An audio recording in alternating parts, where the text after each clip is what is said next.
right, ladies and gentlemen, on the guest list this week, Grammy nominated. This is one we've been waiting for. We got the War and Treaty. We got Michael and Tanya in the building. How are you guys? Hey, what's going on? We're great. Happy to be here. I'm happy to have you guys. This is one that, like, within, I don't know, the confines of the group chat and everything for the podcast. I have a couple other hosts as well. They're in Miami and they're all over the place. And I was like, I'm doing this. I don't care if you guys are here. I'm doing this interview. This is one I'm excited for. And I found you guys. I think my band was playing Rhythm and Blooms Festival in Knoxville, Tennessee. Wow. Oh. And I think you guys were also on the bill because I remember this very vividly. Me and Erica are because I'm in a dual vocalist band as well. And I was standing inside, like, front stage just being like, dude, what is this? This is incredible. So this goes question every day. this goes back a while for me. I'm excited about this and I'm happy to have you guys here. Thanks. First and foremost, you guys went up against a few of our friends this year. Best New Artist at the Grammys, Shabuzi, Teddy Swims, both good friends of ours. What was it like having gone as far as you guys have and the fact that you've been at this for a while now to get Best New Artist, 10, 12 years into your career? What was that like? And it's always wild when that happens, you know what I'm saying? Because it's like, I mean, we're new to somebody somewhere. Yeah. So, it felt justified. I mean, it's happening to Shabuzi right now. Like in the ACMs, he's nominated as Best New Male Act. And I'm like, how does that happen? But also Bailey Zimmerman. Yep. Like every year he gets nominated as like Best New Act, New Art. And I'm like, it's a question. I think they're just filling space by now. Yeah. It's a question we get all the time from people that are like, because we do big Grammy stuff and everybody's like, how did they decide Best New Artist? And I was like, honestly, dude, I don't think anybody really knows. It's just kind of like if you came into the consciousness and that's how people know you. Well, bro, I'm gonna tell you this. I'm gonna let the secret out. There we go. I figured it. I cracked the code. So it's interesting you mentioned Teddy and Shabuzi because that was this class. The year before is when we were nominated with Victoria Monet. Mm-hmm. Oh, you guys were the year before. I got you. I'm driving. I'm driving this thing. So Victoria Monet, Ice Spice. Yep. Coco Jones. Yep. Fred again. Awesome. Gracie Abrams. Yep. Noah Khan. And Jelly. Good guy. And us. Yeah. And so they try to do it by the popular category. So in R&B, Coco and Victoria Monet represented that. In like a folk world kind of deal, Noah Khan and kind of Gracie represented that. In the pop world, Fred again, and Gracie. But in the hip hop community, Ice Spice really represented that moment. But then in country music, Jelly Roll and the War and Treaty. So we were slated as in that. Yeah. Well, that's so funny to me because it's like you guys have been so accepted by the country world, but you do so much more than that. And I wouldn't ever label you guys as strictly country. Like, was that a surprise to you to be just kind of embraced by the country world the way you have been?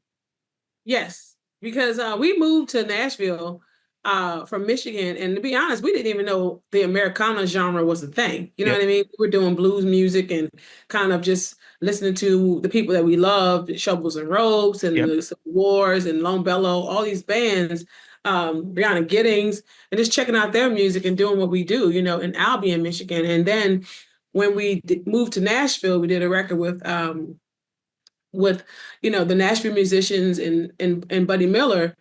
And we happen to have Emmylou Harris on our record. I mean, the legend herself. Yep. And I think that, because we've kind of infused instruments in our music, whether it's the banjo or the guitar or whatever the case may be into our music, or even the violin, it kind of just caught the ears of, country music. Yeah. And they embraced us. We ended up doing something for the Country Music Hall of Fame. We ended up inducting Dottie West into the Music Hall of Fame. And everybody was there. Like anybody you can think about that's in the Country Music Hall of Fame that's alive was there that night. I mean, the lineup was insane because it's like there was only a few people on the bill to perform. Mm-hmm.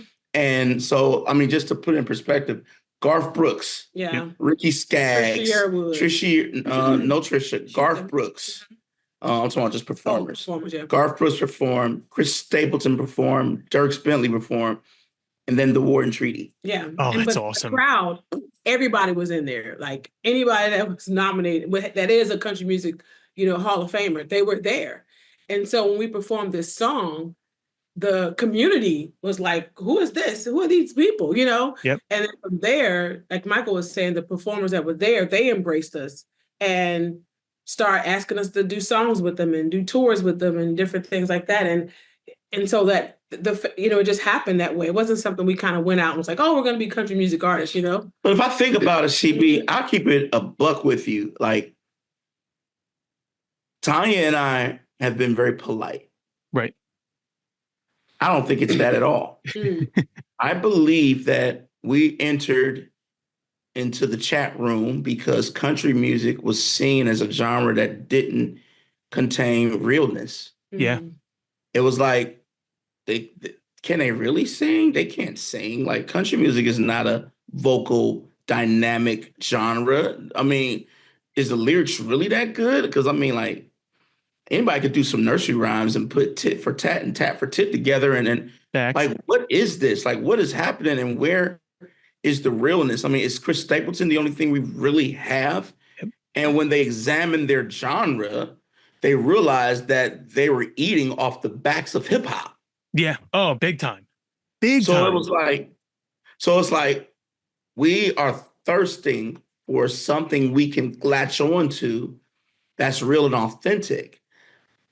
And so once we covered, like Tanya said, Lesson and Leaving, I think the opportunity for country music to say, yep, that's ours. Yep.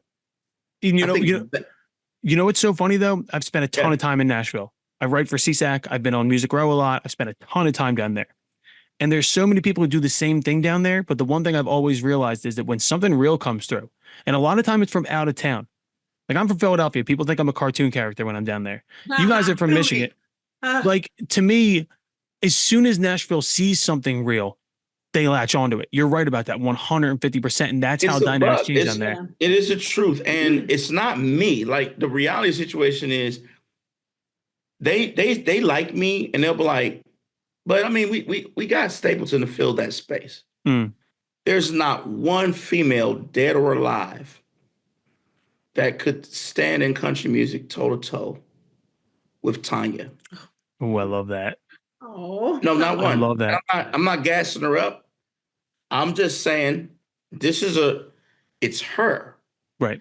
She's the closest thing in their eyes to Aretha, to Tina, to Patty, to the women that they admired for so long. So I really believe that the War and Treaty, we have like this unique ability to put people back in history and to keep them right where they are at the same time. Right.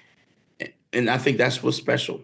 Well, and there's a lot of that. Like, there was a big revival like 2016, 2017 of people that took you back in time, but then brought you to the present. People think about Leon Bridges all the time, Nathaniel Rateliff, bands like that will go back and take you old sounds and then bring you into the modern age. But what what's special about you guys is it's rare to see people as locked in vocally as you guys are. And once again, I come from a 2-vocalist band. I would never kid myself to believe that I could do what you guys do. When did you realize that this was the avenue for you? Because obviously you guys had done your own thing before you were together. You're married. And then when was that magic where it was like, oh, we're supposed to do this together? Oh, man. I'll take the lead on this because this is a very interesting question because it wasn't music that did that. Yeah.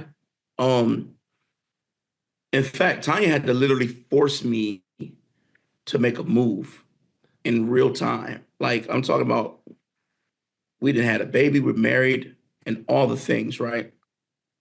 But I'm very wounded. I mean, I'm talking about, I'm in the basement, in the dark, like just sitting there, just thinking about war all day, every day, thinking about what I went through, thinking about death. I mean, I'm in the pits.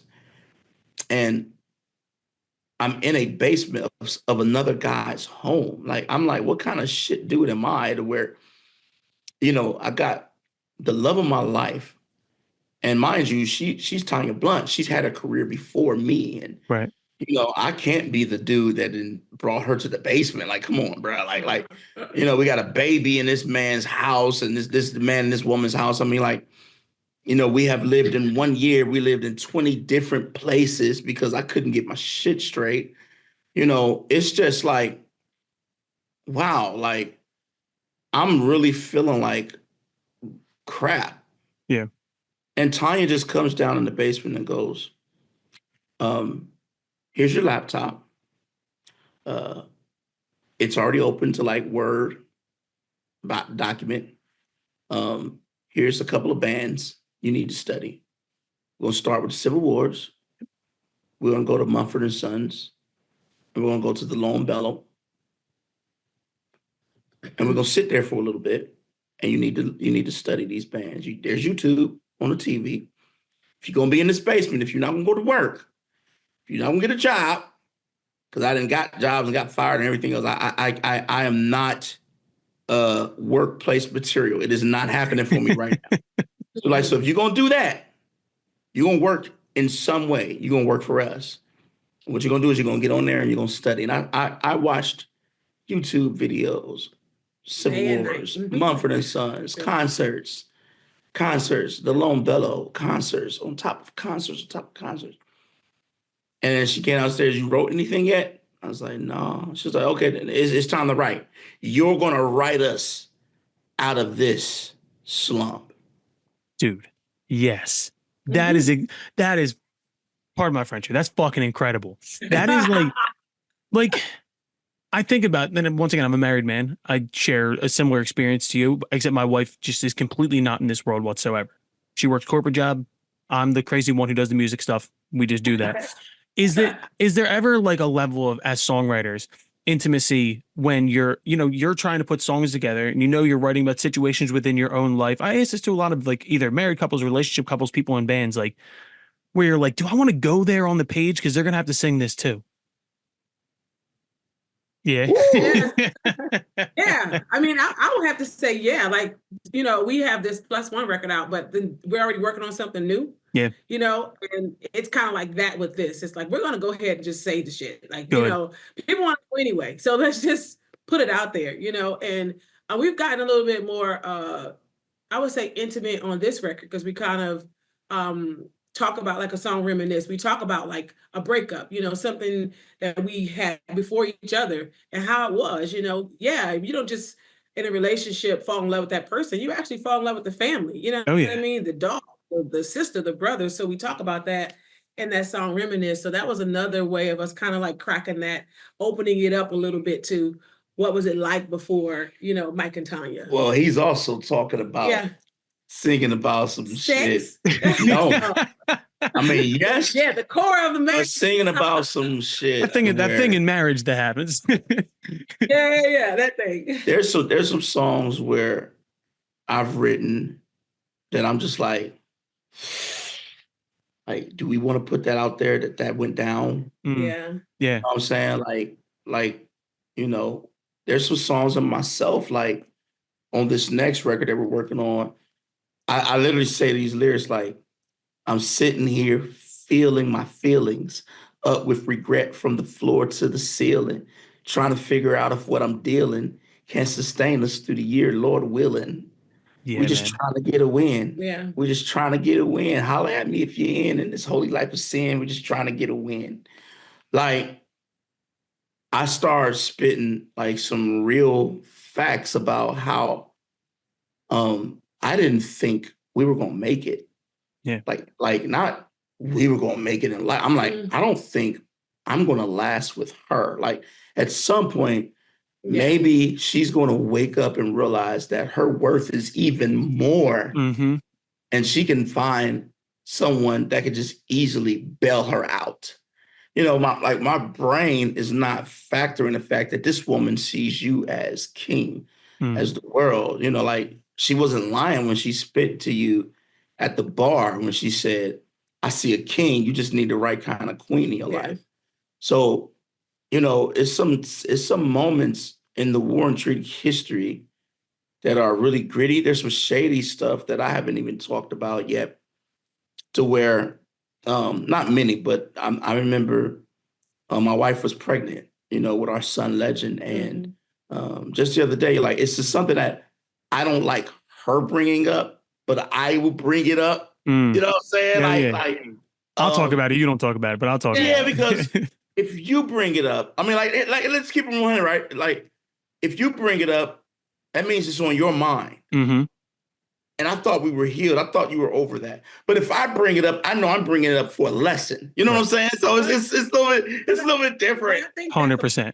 I think that as a woman, and a writer, you have to be able to talk about those things that are uncomfortable for you too. And that's the part of the War and Treaty that people have not heard. They've heard a lot of Michael's story, but they haven't heard a lot of my story. There was a lot of story before I even met Michael, a lot of relationships, a lot of joy and pain before I met him. And I think that, as we continue to be writers, that's the stuff that I hear women say all the time. Like, I know your story. I see you, you're smiling, you're happy, you're here, you're there, but how did you get here? Yeah. And as you grow, you have to answer those questions, because that's what keeps you evolving as a band. Oh, yeah. They see the 15 years, they see the marriage, but that was so much groundwork that I had to do internally to get here, to even be able to sit down with him and not go and find someone who can, quote unquote, take care of me. There was a lot of stuff I did internally, a lot of work, because I always took care of myself. You know what I mean? I was always financially taking care of myself. It could have been easy for me to go out there and get a job or get back on the road, but that's the answer, of why. Why did you do it?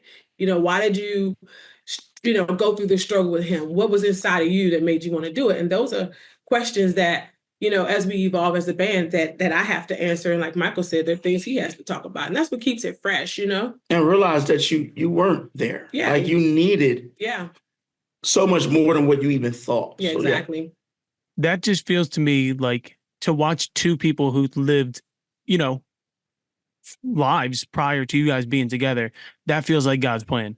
That somehow it came together like this. Because to me, like, I look at so many bands that I like, the bands we like to have on this podcast are what I call grinder bands that have been through things, bands that have, cut their teeth, worked their ass off, got to where they got to, but it wasn't like hey, here's the plan, you're going to do this. This was like, I had to figure this shit out kind of a thing.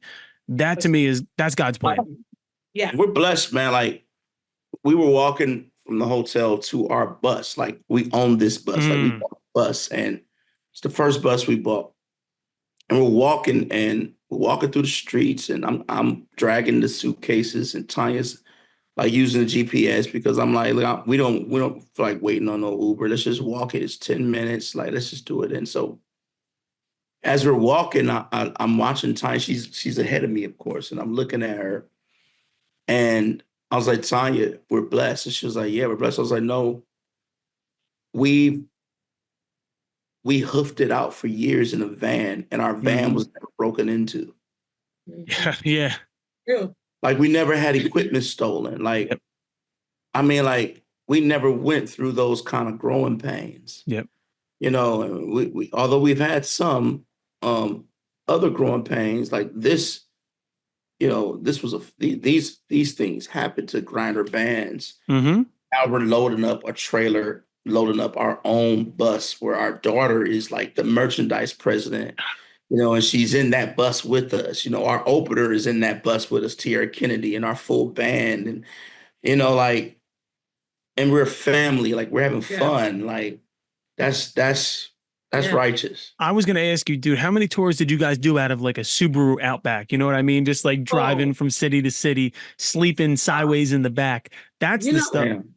It's crazy you say that. We actually did, I'm going to start forward, but we did some things in a Turtle Top van. But the last tour we did, which was the John Legend tour. No, go back further. I'm going to start Nissan Road. Nissan Road. We did.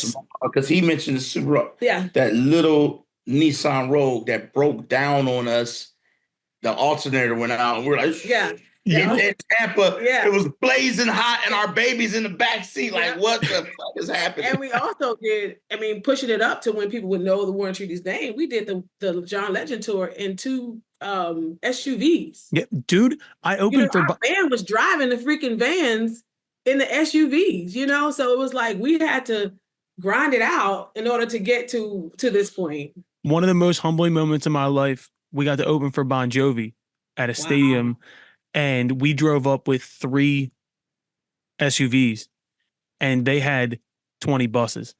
And not only that, the next morning I had to go open the bar that I worked at. So I had to double park outside of the bar that I worked at with the gear still loaded on the back. Bro, did you get a chance to meet John? Yeah, he's cool as hell. Oh, he So is. John, I can say this humbly, he's one of my best friends. Like, dude, he's the man. It's the weirdest thing. We met each other maybe now 2 years ago. And they asked us to come and tribute him at the Music Cares. He was a person of interest, John Bon Jovi. And me and Tanya sang I'll Be There For You. Oh, and really? Yeah, we did it with like an acoustic version with the band, and he was really moved. And then he sent us this box. You know, they asked us our address, and he sent us a box, and we're going through the box, got a bunch of popcorn in it, and then there's a slip of paper, just a small little slip of paper, and I was like, "What's this?" And it was his cell phone. Yo, I love that. Back, he was like, "We're family now," and then we called him immediately, and he answered me. Like, I can text John or call him. And if he doesn't answer or text within 3 minutes, I'm hearing from him. Yeah. You know, another person in the industry like that is Josh Groban. Like, really very locked in. Yeah. Yeah. Who? This is a classic cliche interview question for what we do. Who's the most famous person in your phone? Oh, for me, it's my childhood dream of like wild child. It's Cyndi Lauper. Like, what? Once a week. Yeah, I mean, at least once every 2 weeks. That's my girl. Yo, that's not the most famous. That's not the most famous, but he's the most famous in your phone. The most famous in my phone. I asked Ice Cube this question. I forget who he said. I said Whoopi Goldberg. You know. All right, that's a good one.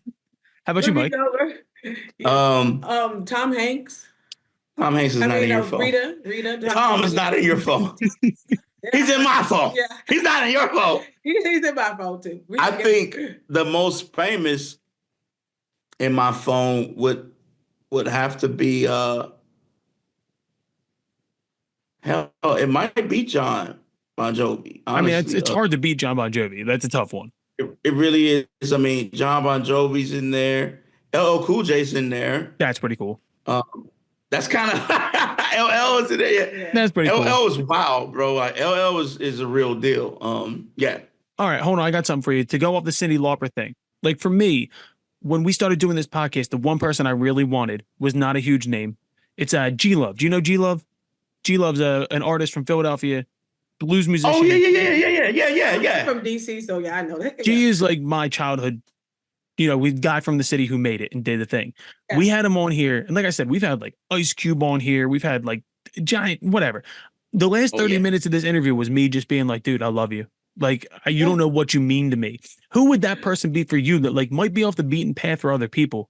But for you, if you were to meet this person or have time with this person, get to make a song with this person, that you just be like, that would be my all-time goal. Wait, CB, dead or alive? Dead or alive, doesn't matter. Bet, let's do it. Well, see, she's I've spent some time with her and done some stuff with her already. But he said dead or alive. But alive, it would have to be my girl from Philly, Patti LaBelle. I dressed like her going to school every day. The other one would be Tina Turner, my best friend growing to school. That was her outfit. Like, and it wasn't Halloween. We were like dressing like this. Just in a sparkly dress going to school. Yeah. Fam. My mother's clothes and robes and go to school dressed like fam. I'm going to see how well my wife knows me with this. All right, let's see this. Answer this for me. Okay. I know you're going to get this wrong because you're thinking one thing. Okay. But answer this for me. All right. He said anyone. Okay, dead or alive, it's going to have to be... Let me help you because I don't want to embarrass you. It is definitely... He's definitely alive. All right, it's an alive person. We got that much. Dude, I'm definitely going to miss this one. Yeah, I don't know alive. CB, bro, listen. Go Steve Austin. Is that the answer? Stone Cold Steve Austin? Stone Cold Steve Austin. Bro, listen. I met The Rock and the entire time. Because we did WrestleMania like 2 years ago. I remember that, actually. I met The Rock the entire time. I'm like, Want to know about stuff. Bruh. So how was it like with Stone Cold, man? Like, the entire time, bro, I'm thinking like, I'm praying and wishing that Stone would come out. Like, I mean, like, Stone Cold Steve Austin is the person who gave me cojones, man. Like, real talk. Like, Stone Cold Steve Austin is that dude for me. Yeah, dude. Like, dude. What would you do with him, though? What would you have Stone Cold do? Drink beer, bro. Drink beer. I drink beer with him. I'll ask him politely to give me the best stunner he's ever given anybody. You know what I'm saying? I want him to cuss me out. Like, Stone Cold. You want to be abused by Stone Cold? I had a moment like this one time. Playing a show for a radio station in Philadelphia. It was a sports talk radio station, and it was like the big day for the sports talk radio station. There's like 10,000 people there. But the person who was going to go on stage before us to introduce us, it was Brian Dawkins, who's my all-time favorite athlete, B-Dawk. And so I am backstage, and I'm talking to my bass player, Ken, and I was like, dude, I'm going to cry. Like, I'm not going to be able to handle this. This is Dawk. This is my childhood. And my bass player, Ken, is just staring into oblivion. He's just staring, and I look, and Dawkins is standing right next to me. And I turned and I went, Mr. Dawkins, holy shit. I was like, yo, no lie, like my favorite athlete of all time. I love you. Will you do me a favor? This was my first thought. And he was like, sure, what? And I was like, all my guitars are on stage. Will you please just fucking smash one? Just pick one up and smash it in front of everybody. I don't care. And Doc was like, dude, I can't do that. And I was like, dude, I literally don't care. Like, none of those guitars are that expensive. Please just smash it. And he went on stage in a white linen shirt, unbuttoned to the belly button with a fedora on. And Bro, the whole time I was like, he might get hype and just pick up one of the guitars and smash. He didn't, but that was like, that to me was like, that's the kind of shit I like. And like this to me, like you guys are like so what we look for in artists. Like, and I'm speaking as we're all musicians on the podcast. We all do this. And like, I don't know. What are your thoughts on kind of like the time it takes in the industry today? Because if you're seeing this trend, someone like Shabuzi took his first record or his first single came out in 2016. You guys, your first, I think it's 2014 was probably when you guys were active. I don't know if it was before or after, but like you're seeing people start to work, and it's not just this overnight thing. It's like, yo, there's momentum that builds. Like, do you think that there should be a quicker way to do this, or do you think this is what it takes? I think it's what it takes. Ooh, that's a good question. I know, dude. I'm good at this. I'm really big on like character building, you know, because I came out and was signed to a label at like 17. And then, you know, after your whatever it is starts to go down, you don't have the resources to actually even know where your fans are.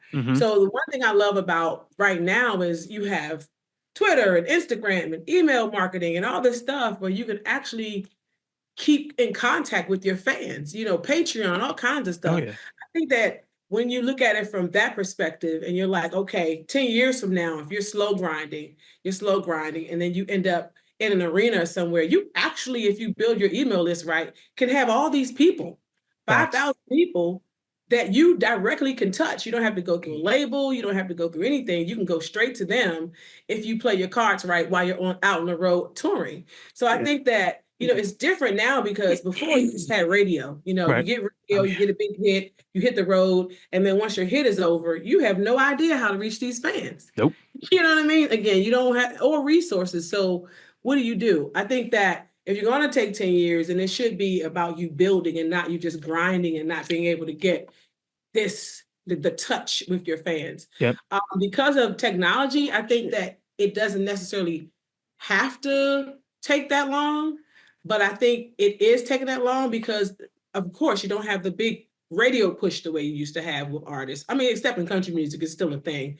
But that's what I was going to say. I don't think it's up to you. I mean, like, think about this. I mean, Shabuzi, right? But if you look at Shabuzi's American headline tours, right? They're not like selling out all over the place, not doing the things, right? Correct. And it's simply because he's branded as country. I mean, you know, we talked about this earlier in the podcast, but if Shabuzi's branded as a hip hop artist, he's out of here probably, like, boom, right? But if you look at somebody like Zach Bryan, like Zach Bryan is a case study in real talk, like real time, because no one knows where he came from. It was just out of nowhere. Like, but he is so authentic that he makes you check your authenticity. He's so real, he makes you look in the mirror and make sure you're being real. So I think that the world we're living in is the more polished you are, the more put together you are, the world is like, fuck off. Like we're done being wooed. Like we want some real shit. We want to be able to vibe with you. Like I'm vibing with you. Like I want to see Philly in you. You want to see Michigan or DC in me. Like, and so give me 5 minutes, dude. Give me 5 minutes or a beer, and you'll see the Philly. Trust me. Give me a couple minutes. Bro, I see the Philly when I first got on. Like you're saying, but that's what we connect with. You know what I'm saying? Right. So I don't think that. I mean, you could do all the things like my wife is saying. And there are steps to take for your business. But that doesn't guarantee people will fuck with you. Yeah, you got to connect. Like that's just real facts. You know what I'm saying? So I don't think that. I think that people who last like John Bon Jovi's because fans fuck with them. They fuck with their story, their path, their career, and they connect with a song first. I mean, that's the thing about TikTok is. You get people that have that one hit song, it has 55 million people following it on that one song or streaming it, whatever the case may be. But then what do you do with that? You still got to learn how to perform when you go on tour. You still got to learn how to connect with your fans. So the connection it starts with the song, but because of everything is just like so in your face right now, you just have to find ways to connect. You don't got to find a way to perform. Yeah. No one knows what that means anymore. Facts. In our day, you had to have on the glitz and the glam. You had to be able to jump off a fucking Empire State. I mean, there's so many things you had to do. They had the budgets to do it. Versus nowadays, you go to a Bryan concert, he can literally just stand there with some jeans and a cut-up shirt and point the microphone to them and say, okay, y'all sing. And they'll sing his entire concert. Well, I mean, dude, that has so much to do, though, with the fact that there's so much shit. There's so much shit. Yep. So fans and artists have to sift through all the shit that might be more polished or like you might see what's going on behind the scenes with it. But when you find someone who genuinely jumps out and is like, yo, like it's like there's a good buddy of mine, Armani White. Armani had that huge song on TikTok, Billie Eilish. Me and Armani did South by Southwest together in 2019. And Armani had been doing tours and Armani had been doing all this. So Armani already had all the background in the industry and cutting his teeth and doing all this when the moment was right. And that song came out. He just got to finally be what he was supposed to be. So there is that too. Yeah, that is true. Is that Armani Blanco? Yeah. Yeah, and this is what cuts through all the things that we're talking about, right? I've never heard of this guy. Never. But because I'm talking to you and because you're so fucking real and this is so real, this synergy, the fact that you mentioned him, I immediately, without even thinking, picked up my phone, typed him in, looked at him, and gave him a follow. That's Big Blanco, man. He's the man. Yeah. But guess what? That's the day we live in now. Yep. But I think that's always been it. You think about it. What did they do before we had phones and we had connection? People told people about other people. That's how they went to shows. So it's always been grassroots. You could tell someone, though, baby, but it's and they go to the show. But that's not as accessible as what just happened in minutes. Not even minutes. Like you were maybe 45 seconds in. I'm like the power of that is really, really deep. Like Time mentioned to me those bands. And I was able to go to YouTube and just type them in. I didn't have to go and try to go to the store and find a ticket or look at a commercial and then find a number to call to buy a Ticketmaster. I don't even see them yet. Like I can literally type them into my phone or type them on and go to YouTube and go, oh, that's what they look like. Oh, that's what they sound like. Oh, that's how it is at the concert. Okay, I want to be a part of it. Or I'm like, fuck off. Well, I don't want to. Well, I don't want to. Yeah. Listen, man, do you want to talk about real? We're going to get real for a second. Bet. we're gonna be done in a couple minutes because I gotta go downstairs. There's a 2-week-old screaming, so I gotta go take care of that. But before we get out of here, I have to say something and ask one more question. I want to say thank you for the music and thank you for the story because it's important for people to hear and it's important for people to get real music. And we really fucking appreciate you. Anytime you guys want to do anything, bang my line, dude. My email's in here. Fucking hit me up. I want to, whatever we can do with the war and treaty, I'm going to take it. Two, I always do some research before we do these interviews. And there was one thing that caught my eye on Wikipedia, which is not a trusted source. So I had to ask the question. Michael, first off, thank you for your service. I want to say that. Is this thing on Wikipedia about Saddam Hussein's house real? I have to know. He's like, so in 2004, well, yes, first off. Okay. I joined the Army. I had, this was not on Wikipedia. I joined the Army because I fucked my life up in a real way. I had a daughter and one on the way. And I was a high school dropout. I had nothing. I was like screwing around, man. I was just a menace and I needed to fix my life. And the military was the only route. So, but I didn't realize our country was at war when I signed up. So the hell of a realization. Fam, I mean, you go from the block, right? Because, I claim Michigan, but I'm from Cleveland, Ohio. Okay. I'm from the hood of Cleveland, Ohio. I mean, firecrackers and gunshots is like all day. So you don't know which one is which. But I quickly understood where I was at when my boots touched the sands of Iraq. I was like, bruh, you talk about you hearing gunshots. Bruh, you ain't never heard the sound of a bomb. Jesus. A rocket going over your head. Like, this is like for real. And I'm terrified. So in order to calm me down, my commanders read in my file that I love music. And so Saddam had pianos over all his palaces in Iraq. And so they took me in the palace we were staying at. I mean, now, when you think palace, I mean, some people think like Aladdin. Some people think like, this real palatial. This is a palace after war. Right. So it's got no ceilings. I mean, like, we done bombed the fuck out of this place. So I'm like, we're crawling over all kind of rock and rut and sut, trying to get to this one piano. Now, he doesn't know I can't play. But it's military. He's like, I don't give a fuck. Like, look, this is what you need to do. In order to relax and calm the fuck down so you don't get nobody killed or get yourself killed, come down here and connect to home, find home. And it was Saddam's piano. It had his signature carved in it. Whoa. Saddam was a prolific pianist, player, from what I understand. And I would go down there and sit at that piano and I'd teach myself. The first song I taught myself to play was Lean on Me. Bill Withers? And, yep, Bill Withers. Nice. I didn't understand that instrument until that person that showed me where that piano was killed. Wow. And that's when I got, and so that's how I songwrite and learn to play. I love you guys. I want you to know that. I've truly enjoyed this. And I just want to say, everybody, go check out the new record. Go see you guys on tour. Where are we going this year? Man.